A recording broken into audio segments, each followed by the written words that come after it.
이낙연 국무총리 후보자에 대한 인사청문회 이틀째인데요. 그런데 청문회 내용보다 더 논란이 되고 있는 문제가 있습니다. 우선 오늘 청문회 내용부터 들어보시겠습니다. 어제 우리 자유한국당을 포함한 여러 야당 의원들께서 질의하니까 문자 폭탄이 쏟아졌습니다. 대개가 굉장히 비난하는 내용이 있었습니다만은 그 속에는 상당히 의미 있는 제보도 많이 들어왔습니다. 조영남 미술작품 대작 사건과 같이 중견 작가의 가필과 대작으로 이루어졌기 때문에 작품성이 떨어지고 그렇게 많은 작품이 양산될 수 있었다. 이렇게 제보가 있습니다. 혹시 여기에 대해서 전혀 사실과 다른 대단히 심각한 모욕입니다. 제가 심지어는 집에서 잠도 안 자고 그림을 그리는 걸 늘 보는 사람인데요. 예. 그건 정말로 심각한 모욕입니다. 예.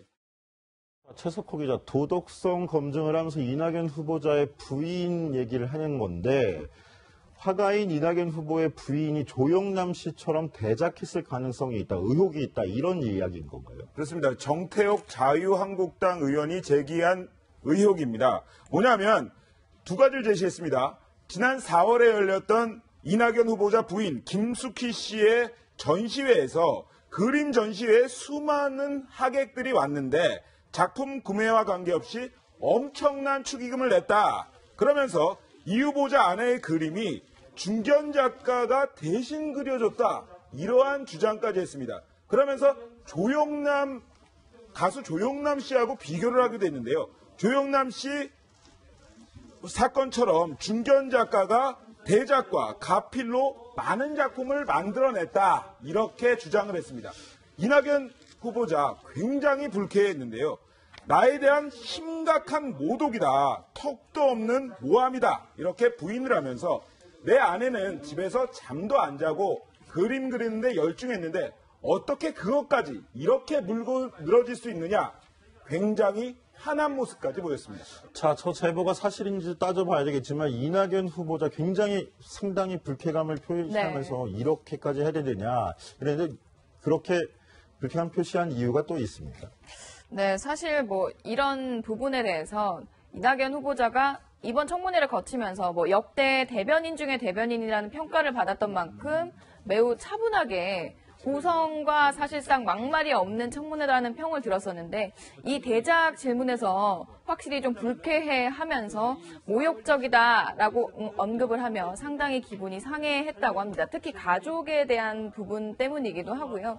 그런 부분들이 좀 본인에게 좀 이런 부분까지 약간 이런 식의 청문회를 해야 하느냐라는 문제 제기가 나온 것 같습니다. 자, 이현수 기자. 그런데 그 이낙연 후보자는 당연히 청문을 받는 사람이니까 그렇죠. 그렇게 투자하더라도 자, 질문하는 의원들한테까지 지금 문자 폭탄이 이어져서 고충을 토로하고 있다면서요, 지금. 그렇죠. 이 문자 폭탄 근데 저희 많이 들어보지 않았습니까? 대선 때 한참 많이 나왔던 얘기 같은데. 민주당 대선 후보 경선 때 안희정 당시 후보 측에서 엄청 토로하던 내용이 문자 폭탄이었는데요. 이 문자 폭탄이 이번에는 총리 후보자를 청문하는 야권 청문위원들에게 쏟아졌습니다. 저희가 야권 청문위원들에게 문자 폭탄이 도대체 얼마나 심한가요? 라고 물으며 현재 받은 문자의 캡처를 받았는데요.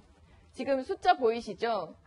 읽지 않은 메시지가 지금 2,095건이 쌓여 있습니다. 저게 국회의원 핸드폰 캡처 영상 그렇죠. 사진인데 메시지가 들어온 게 2,095개나 되는 겁니까? 그렇죠. 들어온 거에서 읽지 못한 게 2,095건입니다. 밑에는 1,480건이라고 또 다른 의원 핸드폰이 나오네요. 1,480건. 그러니까 사실 저는 수천 건이 들어온다. 하나둘 읽을 수도 없다라고 얘기할 정도였는데 이렇게 많이 쏟아지고 있었습니다. 그리고 내용이 조금 건설적인 비판이었으면 더 좋았을 텐데 오히려 인신공격적인 게 많다라고 해서 어떤 내용이 있느냐 해서 받아봤는데요. 저희가 지금 보면 국민들에게 설쳐되는 꼴을 보니 격한 어휘로 주로 쓰여 있고요. 그리고 특히 이 문자를 받았던 의원은 국민의당 소속 의원 김광수 의원이었거든요. 그래서 안철수 후보에 대해서 비난하는 목소리도 많았습니다. 사실 이런 부분들이 기존의 인사청문회에서는 크게 나오지 않았던 부분들이어서 청문위원들이 이런 것까지 눈치를 보면서 청문을 해야 하느냐, 이러면 검증을 제대로 할 수 있겠느냐라면서 상당히 격정을 토로하고 있습니다. 네, 야권에서는 어려움을 토로하는 한편 비판의 목소리도 높이고 있는데요. 그 내용 한번 들어보시겠습니다. 오전 청문회를 진행하면서 계속 제 휴대폰을 계속 울려대서 확인을 했는데, 너는 그 당시에 뭐 했냐? 너는 군대 갔다 왔냐? 다음 너 낙선운동 하겠다. 이런 게 거의 휴대폰이 불이 났습니다. 후보자님, 밤새 잘 주무셨습니까? 예, 감사합니다. 저든 마찬가지겠습니다만, 밤새 그 문자 폭탄에 시달려가지고 잠도 제대로 자지 못하고 대신 욕은 하도 많이 얻어먹어서 배가 좀 부른 있을 적입니다. 소위 문바라고 불리는 사람들의 문자 폭탄은 거의 테러 수준이었습니다. 청와대와 여당이 나서 설득하고 자제시켜야 마땅하지 남의 일 보듯이 내심 즐기는 일이 있어서는 안 될 것입니다. 최석호 기자, 그 해당 의원들한테 직접 하소연도 한번 들어봤죠? 예, 그렇습니다. 제가 김광수 의원 측과 이제 통화를 했는데 저 캡처본을 좀 보내달라고 했습니다. 그랬더니 지금까지 얼마나 왔습니까? 그랬더니 2068개가 왔답니다. 문자 메시지가. 2068개. 아까는 예. 좀 숫자가 차이가 있는데. 그렇죠. 그게 10분 후에 보내온 겁니다. 10분 동안에 27개의 문자가 또 왔다는 겁니다. 그런 얘기를 하더라고요. 어제 전두환 발언을 물어본 이후에 청문회장에서 한 90% 정도 휴대전화 배터리가 있었는데, 이거 보니까 청문회 과정에서 배터리가 다 방전이 돼서 전화기가 꺼질 정도였다고 합니다. 김광수 의원 이렇게 이야기를 했습니다. 어제 읽지도 못한 싸이 문자가 2068통이다. 항의 전화와 문자가 얼마나 오던지 청문회 도중에 휴대전화 배터리가 나갔다. 이렇게 이야기를 했는데요. 철저한 검증으로 제대로 된 일을 하고 있는데 그게 국회의원의 일인데 왜 비난을 받아야 되냐. 무조건 잘된 인사라고 용비어 청구를 우리가 국회의원 입장에서 해야 되는 건 아니지 않느냐 이러면서 하소연을 하기도 했습니다. 자, 강명 기자, 네. 저렇게 반대하는 사람들이 문자를 수천 통을 보낼 정도면 청문하는 국회의원들 입장에서는 굉장히 좀 위축되지 않겠습니까? 일단 심리적으로는 많이 위축이 되죠. 일단은 자기에게 계속해서 나쁜 말을 전달을 한다는 것 자체가 자신의 그런 이미지와 자신의 그런 명예에 상당히 민감한 정치인들에게는 사실 독이 될 수밖에 없거든요.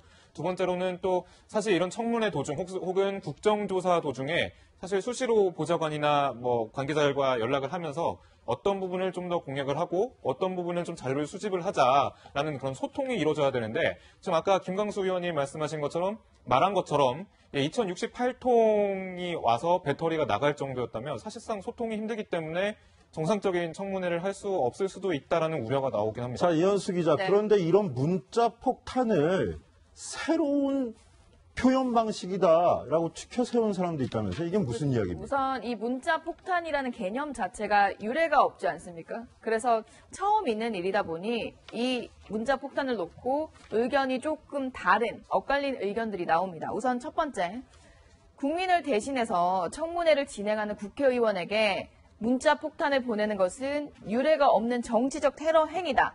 특히 국민의당 대변인 쪽에서 한 얘기인데요. 특히 이 문자 폭탄이라는 게 특정 정치인들의 지지자들로부터 쏟아지는 것이기 때문에 또 문제가 있다는 부분이 있고요. 그러나 또 다르게 보는 역사학자도 있습니다. 전우영 역사학자는 새로운 정치적 의사 표현 방식을 테러로 정의하는군요. 그러면서 새로운 건 뭔데 유례가 없는 법이다라는 겁니다. 이렇게 말을 했는데 사실 이런 문자를 보내고 정치인들에게 바로 즉각적인 피드백을 하는 것 자체가 직접적인 정치 참여가 늘어난 거라고 볼 수도 있지 않느냐라고 하는 사람들이 분명히 있긴 있습니다. 그러나 이런 문자 메시지들이 건전한 비판이라기보단 인신공격의 욕설이 많고 그리고 청문위원들이 국민들에게 부여받은 역할 자체를 넘어설 수 있는 그 자체도 방해할 수 있는 행위까지 번지는 건 문제가 있는 게 아니냐라는 정치권 인사들의 이야기도 있습니다. 자, 문자 폭탄 논란 어떻게 정리되는 것이 맞다고 보십니까? 국민의당 최도자 의원은 이렇게 얘기했습니다. 목소리 들어보시겠습니다.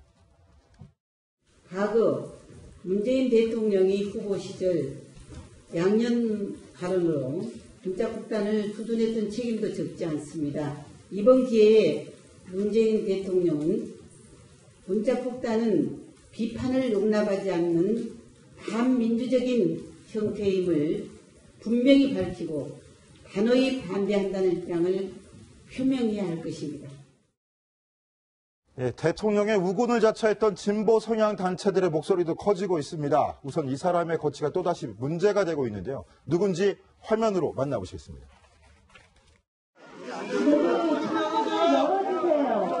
네, 얼굴 좀 보여주세요. 손 좀 흔들어 주시죠.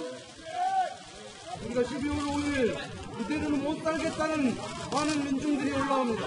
이 목소리를 정부는 들어야 합니다. 왜 듣지 않고 차벽과 문제풀을 막습니까? 우리는 평화시위를 약속했습니다. 명규 기자, 민노총이 폭력 시위 혐의로 구속된 한상균 위원장을 석방시켜달라 이렇게 공식 요구하고 나섰다고요? 네, 우선 한상균 전 위원장은 오는 31일, 그러니까 일주일 뒤에 대법원의 선고를 받게 됩니다. 그렇기 때문에 민노총에서도 이렇게 좀 목소리를 올리고 있는데, 먼저 한상균 전 위원장이 2015년 12월 당시에 이 민중총궐기 대회를 주도한 혐의로 일단은 이렇게 지금 징역에 복역 중이거든요. 그러니까 당시에 시위대가 경찰차에 그 밧줄을 묶어서 잡아당기고 주유구에 이렇게 불을 붙이려 하는 등 이런 시위대의 여러 범죄 혐의가 드러났고 이것을 지휘했던 게 한상균 전 위원장이다라는 것이 지금 복역하는 그런 이유였습니다. 자, 최석호 기자. 그런데 민노총이 이렇게 공개적으로 요구한 거, 정부에다 요구한 거, 선거 때 도와줬으니 그 빚을 갚아라, 덕을 갚아라, 이렇게 보는 겁니까? 그렇게 봐야 될 것 같습니다. 이제 우리가 밀어줘서 문재인 대통령이 됐지 않습니까? 이제는 우리가 혜택을 받아야 될 것 아닙니까? 빚 청산 좀 해주십시오. 이렇게 이야기를 하는 겁니다. 사실 민노총 조합원들 상당수가 문재인 대통령을 지지를 한 것은 맞습니다. 하지만 이런 요구에 어떻게 대처하는지도 문재인 정권의 과제일 수 있습니다. 자, 이현수 기자, 정교조도 또 한 걸음 더 나아가서 팩스투쟁을 한다, 이 얘기가 있는데 무슨 이야기입니까, 이거는? 네, 정교조 같은 경우는 지금 사실 법의 노조거든요. 노조의 그 법적 자격을 박탈당해서 법의 노조인데 다시 법적 노조가 되게 해달라라는 요구를 하고 있습니다. 그래서 이런 부분을 문재인 정부의 인수위라고 불리는 국정기획자문위에 팩스를 보내서 이런 요구사항들을 계속 촉구하자라는 메시지를 홈페이지에 올린 겁니다. 그러면서 우리가 단지 대통령 하나 바꾸자라고 그 추운 겨울광장에 모인 건 아니지 않은가라고 했었는데요. 사실 이건 최근까지 이 법의 노조라는 자격에 대해서 1심과 2심에서 모두 합법하다고 결정을 내렸었는데 이런 법적 판단인 부분이 남아있기 때문에 문재인 정부 측에서도 상당히 고민이 될 것 같습니다. 네, 거의 빚을 갚아라 이런 수준인 것 같은데 청와대나 여권에서 좀 상당히 좀 난처할 것 같습니다. 네, 그렇죠. 아무래도 우리가 기여한 만큼 보상해달라. 그러니까 사실상 논공행상을 좀 해달라 이런 얘기잖아요. 그런데 청와대 입장은 이렇습니다. 고맙지만 그동안 이 촛불 집회에 붐을 일으켜주고 본인들을 지지해준 것은 고맙지만 사실 청와대와 발맞춰서 이걸 강조하고 있는데 사실상 이 민노총과 이 정교조의 이런 요구 막상 들어주기에는 야당의 반발이 더 심해질 수 있기 때문에 선뜻 들어주기도 사실 애매한 것은 맞습니다. 그렇기 때문에 좀 고심이 깊어질 것 같은데 아무래도 청와대와 여당이 원내대표나 정무수석을 통해서 이런 야권의 그런 의견을 모아보고 이런 의견을 결집해서 어떤 판단을 내리지 않을까 하는 전망도 나오고 있습니다.